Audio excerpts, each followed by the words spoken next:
माला से माननीय मोदी जी का स्वागत करेंगे। पहले मुंगेली और फिर महासमुंद। दिवाली के एक दिन बाद छत्तीसगढ़ के चुनावी रण में पहुंचे पीएम मोदी और उनके टारगेट पर रही छत्तीसगढ़ की दूसरे फेज की 70 विधानसभा सीटें। दूसरे फेज के चुनाव प्रचार के लिए पीएम मोदी सुबह छत्तीसगढ़ के मुंगेली पहुंचे, मंच से माइक संभाला और छत्तीसगढ़ में कांग्रेस सरकार की विदाई की मुनादी कर दी।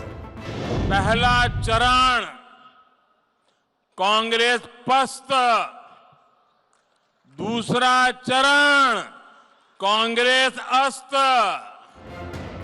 कांग्रेस के सबसे मजबूत दुर्ग में बीजेपी के इस कॉन्फिडेंस की वजह है महादेव सट्टा ऐप का विवाद, जिसकी जांच की आंच सीएम बघेल तक पहले से पहुंच चुकी है।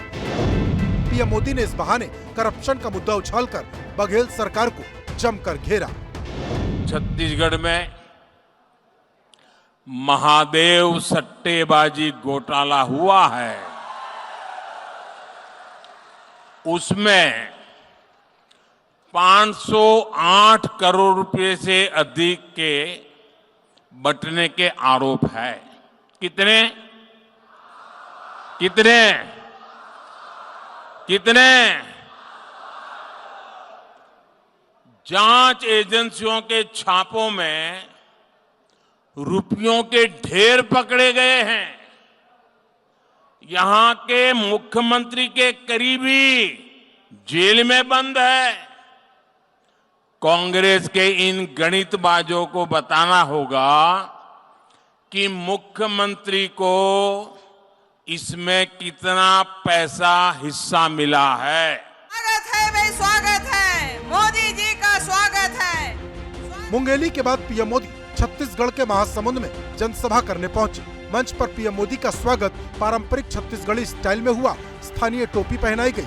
जब पीएम ने मंच से माइक संभाला तो विपक्ष के ओबीसी कार्ड का काउंटर किया और बघेल सरकार की विदाई की भविष्यवाणी कर दी।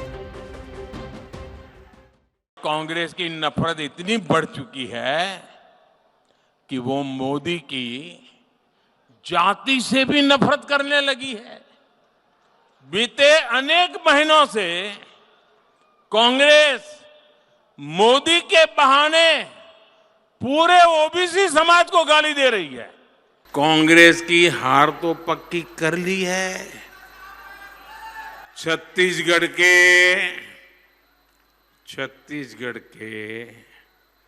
30% वाले कक्का भी, करारी हार भी आप पक्की मान लीजिए।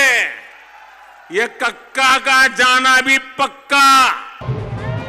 बीजेपी के इन दावों को डिरेल करने के लिए सीएम बघेल भी मैदान में डटे हैं। ये तस्वीरें दुर्ग की हैं, जब गौरा गौरी पूजा के बाद सीएम बघेल परंपरा के अनुसार कोड़े खाते नजर आ रहे हैं। यूं तो बघेल इस परंपरा को हर साल निभाते रहे हैं, लेकिन चुनावी मौसम में इन तस्वीरों में बड़े सियासी संदेश छिपे हैं।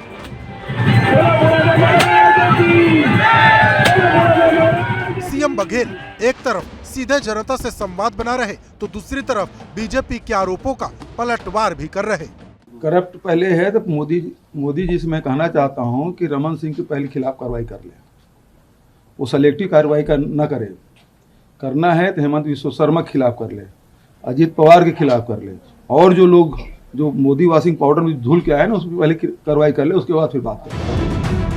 छत्तीसगढ़ में महज 4 दिन बाद दूसरे फेज का चुनाव शुरू हो जाएगा। चुनावी डेथ ओवर में वार पलटवार के जरिए दोनों पार्टियों की कोशिश लीड लेने की है। छत्तीसगढ़ में दूसरे फेज का चुनाव 17 नवंबर को है। दूसरे फेज में 70 सीटों पर चुनाव होना है।